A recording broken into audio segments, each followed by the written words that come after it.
Pushkin.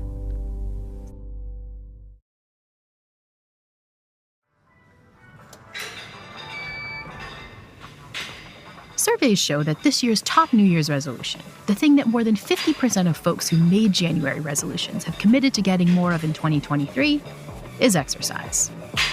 Which, from the perspective of a happiness professor like me, should be a good thing. Because there's lots and lots of scientific evidence that working out regularly can significantly improve our self-reported happiness. But the research shows that our bodies aren't the only things that could use a good workout this year. In fact, our guest today argues that we might want to swap at least some of those New Year's bench presses and leg curls for a different kind of training. One that focuses on toughening something that we often forget can have a big effect on our stress levels, our performance, and our happiness. We'll see today that if we really want to feel better in 2023, we probably need to devote at least a few of our workouts to improving our inner self-talk. So get ready to sweat out your inner critic and strengthen those self-compassion muscles. Because the Happiness Lab is about to hit the gym for our first ever New Year, New You self-talk workout. Our minds are constantly telling us what to do to be happy. But what if our minds are wrong? What if our minds are lying to us, leading us away from what will really make us happy? The good news is that understanding the science of the mind can point us all back in the right direction. You're listening to the Happiness Lab with Dr. Laurie Santos.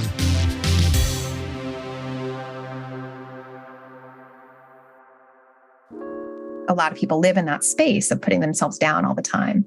And it's a pretty powerful habit. So it's one we've built up over years and decades, and it can seem a little bit daunting to change it. This is psychologist and Seattle University professor Rachel Turow. But if you've ever tried a new workout, you know that the first few times are kind of weird sometimes a little bit uncomfortable. But after you do it, the more and more you do it, it becomes more natural. And the same is true for how you treat yourself. Rachel is the author of a recent book called The Self-Talk Workout: 6 Science-Backed Strategies to Dissolve Self-Criticism and Transform the Voice in Your Head. As you might guess from the title, Rachel thinks we should all be doing training drills, not just for our biceps and our thighs, but also to tone up those harsh voices inside our heads. So that instead of being mean to ourselves, we're more encouraging, more supportive, and kinder. The idea is to build up these resources, these capacities, so that they are ready to go when you need them, and so that you're stronger in general. But before jumping headfirst into our new inner voice workout plan, I wanted Rachel to start by explaining a bit more about what she means by self-talk, and how we sometimes get a little nasty with our inner voices. I consider self-talk to be the way that you relate to yourself in your mind. It could be with words. Some people really talk to themselves in words like, okay, I should do this. Why did I do that? I should really be better at this. But it might not be in words. It might be just as a sort of, or sometimes it's hard to catch. But a lot of folks know that, okay, I'm not treating myself that nicely. I feel a lot of times that I should be different. I should be better. I'm not enough. I'm not doing enough. I'm not good enough. And those are the sort of tapes that get repeated for most of us. Negative self-talk is something that's so common. Like, so many of us do it all the time. Why? If it's so bad for us, why are we doing it all the time? And one of the things you talked about is the idea of a negativity bias. So what's the negativity bias, and how does it contribute to this kind of mistaken idea we have about our own self-talk? So the negativity bias is the brain's tendency to pay more attention to the stuff that isn't going well. And you can imagine how that might be evolutionarily advantageous, because it helps you survive if you notice the threats around you and in your environment. The problem is we're kind of too good at it. We also live in a pretty competitive culture where most of us are conditioned to evaluate, how good we are, how good we look, how much we've done, and even to pit that against other people we see and how beautiful they are and how much they've accomplished. And that's kind of a drag to be in that culture. Another reason you talked about why we're so bad at this is just it becomes a habit, right? It's just like a thing that we're used to doing. Talk about why just doing this a lot, talking to ourselves in ways that aren't very positive a lot, can just become a self-perpetuating cycle. Right. It's amazing what brains do. I mean, brains learn from experience, and that's usually a really great thing. We're glad to have these brains that learn. But once brains learn, it's a little bit harder to unlearn.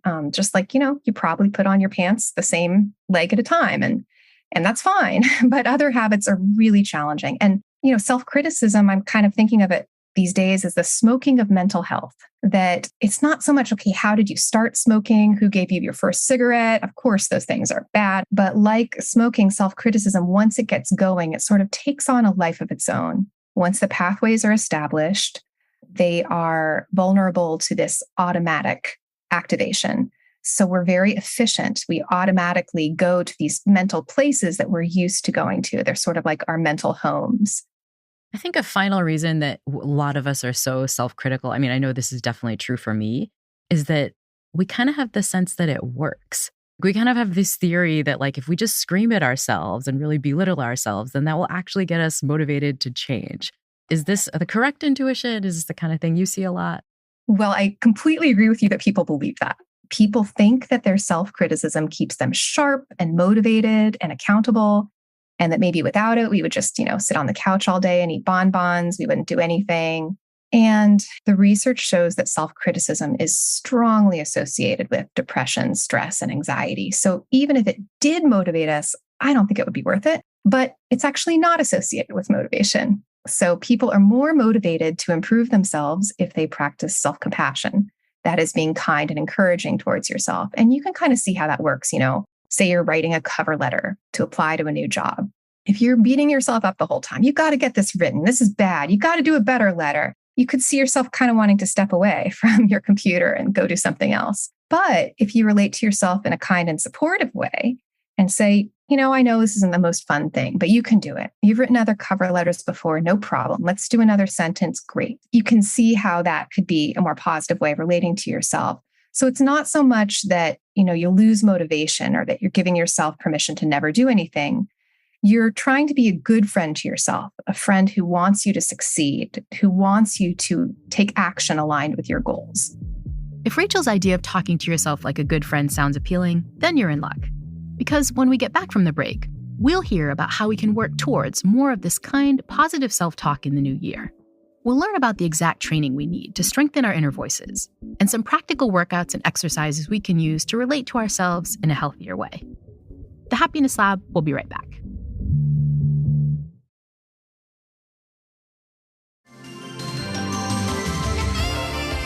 So I grew up in the 80s and I would hear the song Whitney Houston singing, "The greatest love of all.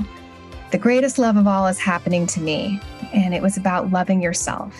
And I thought that sounded fantastic. And I was completely confused. Psychologist and author Rachel Turow has developed an entire series of workouts that all of us can use to strengthen our inner voices. But Rachel wasn't always an expert in compassionate self-talk. I thought it was great for Whitney. She could love herself. She seemed really happy. I had no idea how to get there. I did not feel great about myself. I knew I wasn't one of the popular kids. I was picked last for sports, and I felt awkward and lonely and weird. And how was I going to get to loving myself just by wanting to love myself? But through her training as a clinical psychologist, Rachel was able to find a series of exercises she could use to start relating to herself with a little more kindness. And for me, that corresponded with my own kind of forays into mindfulness and compassion practice. Sitting down for several minutes a day, my mind would wander away. I would be distracted and I would get upset at myself for being distracted. And I would try not to get upset at myself for being distracted. And I would try that over and over and over and over and over. And you're training your brain to judge less by doing the reps. You can only do it by doing the reps. You get distracted and you're going to try not to judge yourself. And that is your mind trying something new. That is a rep. And great. It's great that you were distracted 100 times. That's 100 reps of trying not to judge yourself. And gradually I felt less upset at myself for being distracted. And then that generalized into judging myself less in general. But even though Rachel saw the benefits of mindfulness practices firsthand, she's also quick to admit that diving into meditation can be tough for beginners.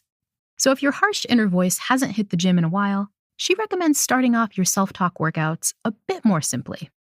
I sort of organized the book from easiest to hardest. I wanted people to kind of warm up before they got into the heavier workouts.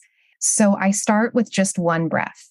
So one breath of repeating something kind to yourself as you're breathing. Inhale, my friend.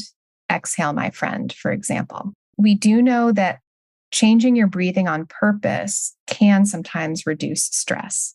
And we have pretty good physiological evidence that that's the case. It also sort of takes your attention to your physical body away from that, endless cycle of rumination in your mind. My students tend to like this one because it's pretty portable. It's one breath.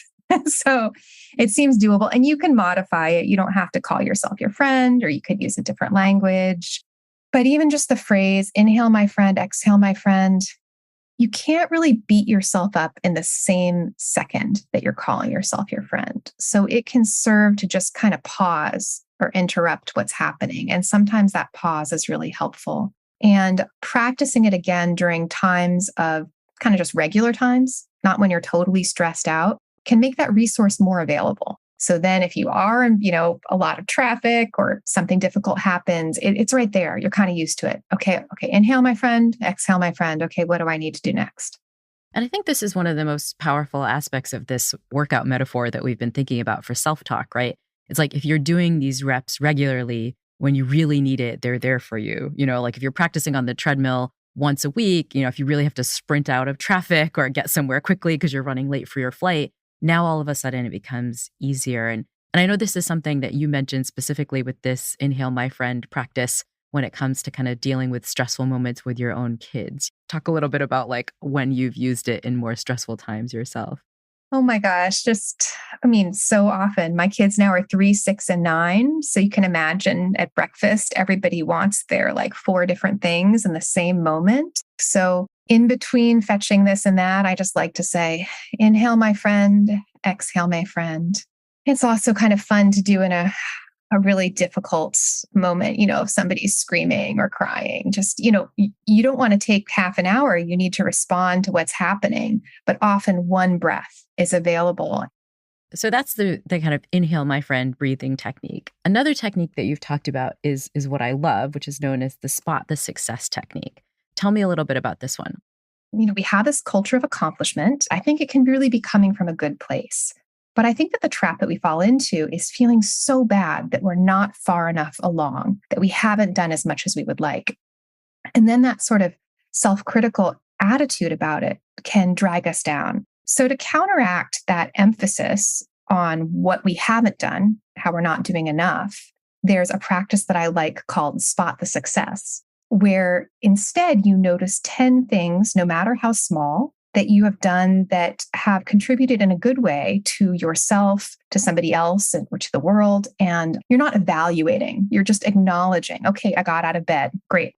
And maybe you took a vitamin or a medication, maybe you emailed somebody or texted somebody. These actions are super easy to dismiss because they're not the grand accomplishments that we hope for. But if we can get in the habit of acknowledging these small things, it shifts our perspective so that we're not ruminating on everything we haven't done, but instead engaging and kind of marinating in that feeling for a second of what we have done. One of the things I loved when you talked about the spot the success technique is you mentioned that your students have a kind of strong reaction to this one.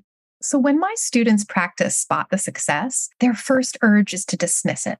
Well, those are just regular things. They discount the behaviors. Of course, I got out of bed. Of course, I showered. I had to do that. But I think that we run the risk when we take all of our positive behaviors for granted that they don't matter to us. Maybe we don't build upon them because we're not paying attention to them. And we kind of feel bad about ourselves because we only see ourselves as not doing what we needed to do. It was hard to come up with 10 things. And sometimes I come up with 5 and I'm like, okay, push yourself. I know there's more, Did you get dressed? Okay. So it's really, it's a workout for your brain. Your brain might struggle against it, but with time, you're training your mind to pay attention to a different subset of experiences. So far, we've heard about a few effective beginner self-talk exercises. We've learned how to use the power of our breath to hit pause on our inner rumination cycles so we can speak to ourselves like a friend. We've also seen that we can get our self-talk back on course by spotting our small successes. But when we get back from the break, Rachel's going to up our self-talk workouts a bit. She'll share a few of the more advanced forms of training that she practices with her students and clients. So get ready to take our self-talk workouts to the next level when the Happiness Lab returns in a moment.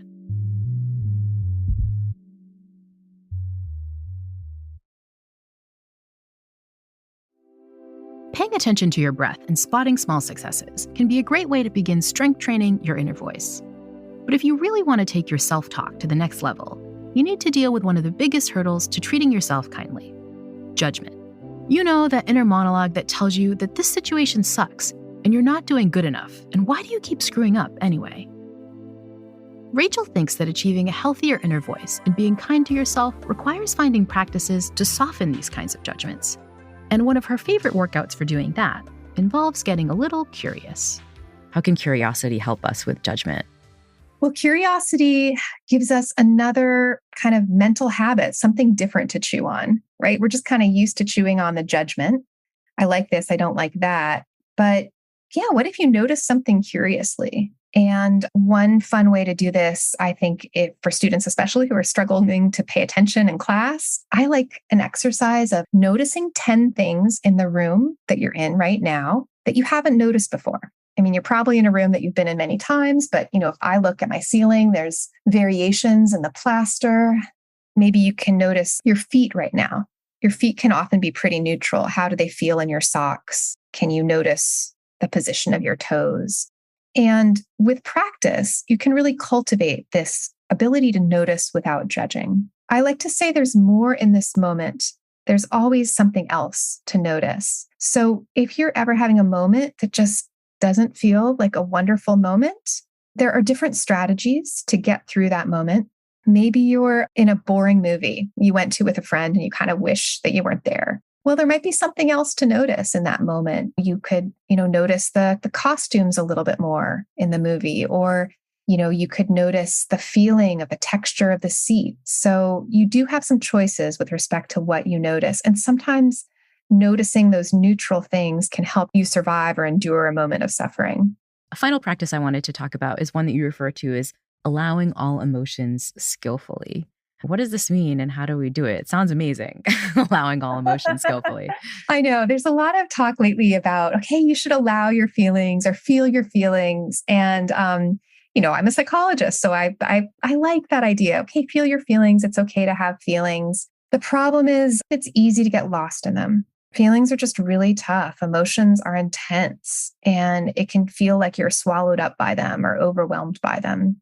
So often I think that in certain times in my life, I thought I was like really in touch with my feelings, but I was ruminating. I was sort of letting myself be swept away in the feelings. And so this idea of allowing all feelings skillfully means thinking about approaching feelings with a different perspective. You're still allowing all of them, but on top, you're adding a perspective of a kind witness, somebody who cares. You're tapping into that noticing, caring part of yourself. You're not going to suppress any of the feelings. This isn't like toxic positivity. You're not bottling up, but you're not only submerged in the feelings, you're also noticing and caring for yourself. So, for instance, one of the strategies is Dr. Kristen Neff's self-compassion break, where you take a moment to really acknowledge that this is a difficult moment. I am suffering in this moment. This is real. And notice with that acknowledgement, you're not criticizing yourself. So you're not beating yourself. I shouldn't have this difficult moment. What's wrong with me? You're really kind of letting yourself feel it. Some people might even say, maybe notice where it is in your body. Again, using that curiosity to open up, maybe to allow more, and maybe get not only in your head, but kind of notice how it's affecting your body. So that's the first step of the self-compassion break. Noticing, well, this is real. This is a real moment of difficulty. And then reminding yourself that that's part of being human. This doesn't mean there's anything wrong with you, anything bad about you. You might not like it, but part of being human is having difficult feelings. This is something that connects you to other people. It might feel alienating, but this is a human aspect. And then the last step of the self-compassion break is thinking about, how can I support myself in this moment? Do I need to connect with a friend? Do I need a walk? Do I need a glass of water? Do I just need to journal or, listen to a piece of music? Or do I just need to kind of sit here and breathe for a few minutes? And you can kind of let that question come up. You might even not answer it immediately, but more you're training that attitude towards suffering. Not like, this is terrible, I shouldn't feel this way, but yeah, this is part of life. This is real. How can I support myself? And so You've been doing these workouts for a long time, and you have lots of students who've engaged in these workouts. What are some of the benefits that you've seen of kind of committing to doing these practices over and over and over again and putting the time in, the reps in? Well, the one that I'm especially interested in is experiencing less self-criticism. And self-criticism is strongly associated with higher levels of depression, anxiety, and stress. So reducing self-criticism is a wonderful thing to do for your well-being. Also, my students report feeling more comfortable socializing. It can be really tough if you're putting yourself down all the time to really feel like it's okay to connect with people or talk with people. And, there's a lot of social anxiety out there, especially after COVID. Maybe people are even less used to socializing. So people describe being a little bit more open to connection. So there's a lot of different effects that can emerge. And it's been a real pleasure to see my students describe the changes that take place in their minds with new self-talk techniques, and then how that translates into their relationships and their academic work. And have you personally seen the benefits of it? It's been a real game changer for me. So my teenage years, my early 20s were really plagued with a lot of self-criticism. I felt really bad about myself. And I did feel like that was a core aspect of who I was as a person. And it was really remarkable to me that over the years, my new normal changed so that my default way of relating to myself is kind and encouraging. When things get bad, I have a better sense that this isn't going to last forever, that even if I'm feeling sort of bad right now, there are strategies that can help me. And it's very likely that even if it doesn't feel like I'm going to feel good right away, that I can feel better pretty soon. And that I know that treating myself with more support and kindness feels better. It's a really powerful thing once it's sort of established. We talked about that sort of default mental home of like a lot of people live in that space of putting themselves down all the time. But over practicing, doing the reps, hundreds of thousands of times, being really kind and encouraging. It's okay. Yep. Life is hard. You've got a lot of feelings. You're going to do it. It's going to be all right. Getting into that zone makes it more accessible when you need it. Okay, this is a harder day. Now I can go back to that zone. I know where that place is. I felt it before. So I feel more and more that instead of just wanting to treat myself better, that this is the way that I live in my body now. Of course, sometimes I am self-critical, but I'm really glad that I have techniques for handling it. And I know that it's not a question of having zero self-criticism, but I'm so glad to experience much less and to be in so much less pain about it. And I'm really glad to learn that there are these techniques that have helped so many people. I hope my conversation with Rachel today has convinced you that you can develop a kinder, healthier inner voice in the new year. The bad news is that just like improving your biceps or your thighs, strengthening your self-talk does take a bit of hard work, repeated training, and commitment.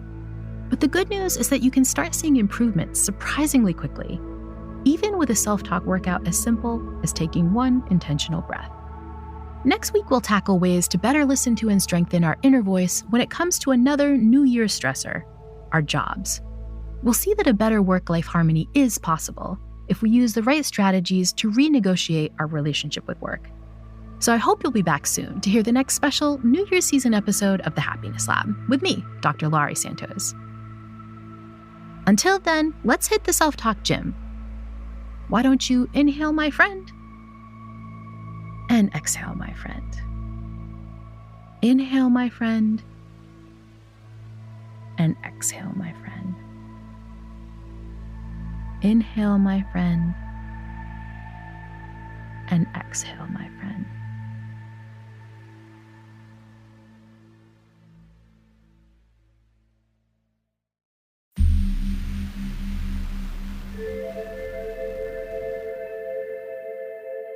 The Happiness Lab is co-written by Ryan Dilley and is produced by Ryan Dilley and Courtney Guarino. The show was mastered by Evan Viola, and our original music was composed by Zachary Silver. Special thanks to Shane Beard, Greta Cohn, Nicole Morano, Morgan Ratner, Maggie Taylor, Jacob Weisberg, my agent Ben Davis, and the rest of the Pushkin team. The Happiness Lab is brought to you by Pushkin Industries and by me, Dr. Laurie Santos.